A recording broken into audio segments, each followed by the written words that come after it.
Bom dia! Esta é a primeira aula sobre o curso de transtornos alimentares.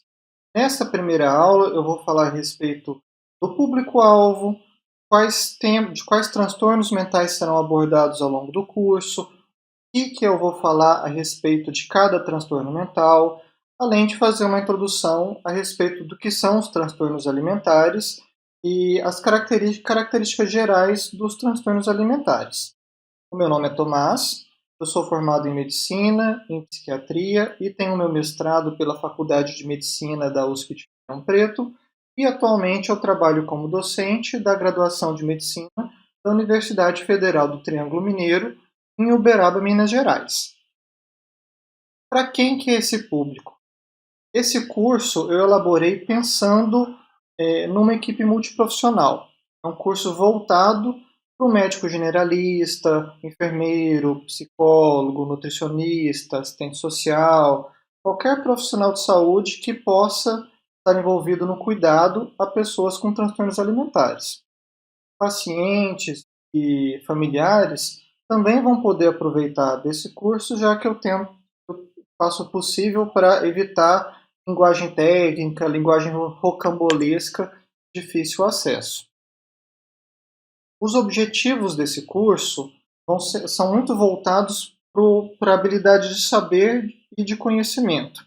Essa aqui é a pirâmide de Miller, que ela fala a respeito de competências a serem avaliadas em um curso, e nesse caso, um curso totalmente à distância e assíncrono, é um curso em que o forte desse tipo de metodologia é justamente trabalhar o saber e o conhecimento. Então, a ideia é fazer o alicerce teórico do que um profissional de saúde precisa saber, ter de conhecimento a respeito da psiquiatria envolvida no cuidado de transtornos alimentares. Claro que cada profissional de cada área, além disso, também vai precisar de um conhecimento específico da sua própria área. Então, o psicólogo vai precisar ter o conhecimento das técnicas de terapia cognitivo-comportamental, das técnicas de psicanálise sistêmica, qualquer que seja a abordagem que ele siga, para tratar esse tipo de público. O nutricionista também vai precisar de uma série de conhecimentos técnicas específicos, o enfermeiro e etc. Que eu estou falando do conhecimento relacionado à medicina para esse tipo de transtorno mental.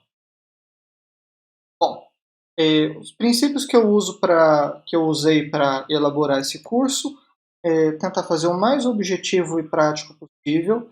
Eu não gosto de ficar entrando em muito detalhes a respeito de conhecimentos que não tem uma aplicação prática para aquele conhecimento. Eu tento fazer a linguagem mais acessível possível, evito termos técnicos dentro do possível. As aulas são relativamente curtas, 20, 30 minutos no máximo. Mais do que isso, fica muito fadigante uma aula tão longa. E quando acontece de uma temática precisar de um tempo maior, eu divido a aula em partes, para que cada parte da aula não fique grande demais. Embasamento científico é algo que eu levo muito a sério. É, todo, todo o conhecimento que eu trabalho, eu busco colocar o melhor embasamento científico possível, de livros textos, de guidelines, artigos científicos. Por mais que eu reconheça, e a própria psiquiatria também reconheça a importância, por exemplo, da religião, da espiritualidade, a gente não mistura uma coisa com a outra, vai usar explicações religiosas ou espirituais para os transtornos mentais, assim como ideias sociológicas, vertentes ideológicas para abordar os transtornos mentais também vão estar fora daqui. Então, assim, como eu falei, livros textos, guidelines, artigos científicos para embasar avaliação, diagnóstico, conduta, prognóstico, fatores de risco, etc. Mas a experiência clínica também é muito importante, porque é diferente a gente ler a respeito de um transtorno mental, ouvir o paciente te descrevendo os sintomas nas palavras deles, o que ele sente, o que ele traz de queixa. Então, eu trago o que está descrito na literatura e ilustro com casos em que eu já tenha atendido. Sempre, claro, preservando a identidade e privacidade dos pacientes. Bom, os transtornos mentais que vão ser abordados ao longo desse curso são todos os transtornos alimentares descritos no DSM-5, que incluem o transtorno da compulsão alimentar. O transtorno da compulsão alimentar, a pessoa tem períodos relativamente curtos, de menos de 2 horas, que ela come uma quantidade muito grande de alimentos de uma vez só, uma sensação de perda de controle, um arrependimento depois de ter comido tudo aquilo, com sensação de culpa, come numa velocidade muito grande, come até o ponto de passar mal. E isso acontece pelo menos uma vez por semana há mais de 3 meses. Diferente da bulimia nervosa a pessoa também tem os episódios de compulsão alimentar, mas depois desses episódios ela tem algum tipo de comportamento compensatório, sendo que o mais comum é a indução de vômito. Mas também pode acontecer da pessoa fazer esse comportamento compensatório com jejum prolongado, com exercícios físicos exagerados, uso de laxante, diurético ou outras medicações. Na anorexia nervosa, a pessoa tem uma preocupação gigantesca com a imagem corporal e com o peso. A pessoa se enxerga gorda mesmo estando magra e faz uma restrição alimentar muito importante ao ponto dela ficar literalmente desnutrida. Vai estar com peso abaixo do normal e algumas vezes chegando até o ponto de desnutrição grave. A pica é um transtorno alimentar em que a pessoa tem uma vontade muito grande de comer coisas que não são nutritivas ou que não são alimentos, papel, terra, giz, metal, pode ser praticamente qualquer coisa. O transtorno de ruminação é um transtorno em que a pessoa regurgita o alimento, é diferente de vômito por causa que ela faz isso sem náuseas, e uma vez que ela regurgita o alimento, ela remastiga o alimento, daí o nome transtorno de ruminação, né, como acontece com determinados animais fazem isso naturalmente, e depois de mastigar a pessoa engole de volta ou eventualmente cospe o alimento para fora. E por fim, o transtorno alimentar restritivo ou evitativo é um transtorno mais comum na infância, assim como o transtorno de ruminação e a pica também são mais comuns na infância, em que a criança exclui grandes grupos alimentares, muitos tipos de alimentos diferentes, ao ponto disso trazer algum prejuízo nutricional para ela. Então, esses são os 6 transtornos alimentares. O DSM sempre coloca margem para o diagnóstico de outro transtorno alimentar especificado. Outro transtorno alimentar especificado, no caso, seria um transtorno semelhante a esses 6, porém que não preenche algum critério diagnóstico por qualquer razão. Assim, ele é muito semelhante ao transtorno, mas ele não enquadra nos critérios diagnósticos. E o transtorno alimentar sem outra especificação, que é quando você tem algum comportamento alimentar que traga prejuízo para a pessoa, mas que não se enquadra em nenhum desses transtornos mentais descritos. Isso não quer dizer que você tem carta branca para dar diagnóstico de transtorno alimentar para qualquer desvio da normalidade. Aquele desvio precisa ser algo assim, muito importante, muito chamativo, ao ponto de trazer alguma forma de sofrimento e de prejuízo para a pessoa. Então, assim, a definição dos transtornos alimentares coloca de que eles são caracterizados por uma perturbação persistente na alimentação ou no comportamento relacionado à alimentação, que resulta no consumo ou na absorção alterada de alimentos e que compromete significativamente a saúde física ou o funcionamento psicossocial.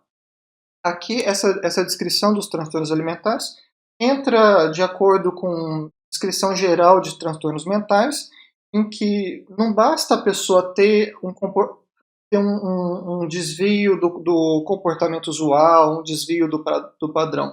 Aquilo precisa trazer alguma forma de sofrimento, de prejuízo, para que a gente considere que seja um transtorno mental e não uma particularidade da pessoa ou até mesmo um sofrimento psíquico que não seja patológico.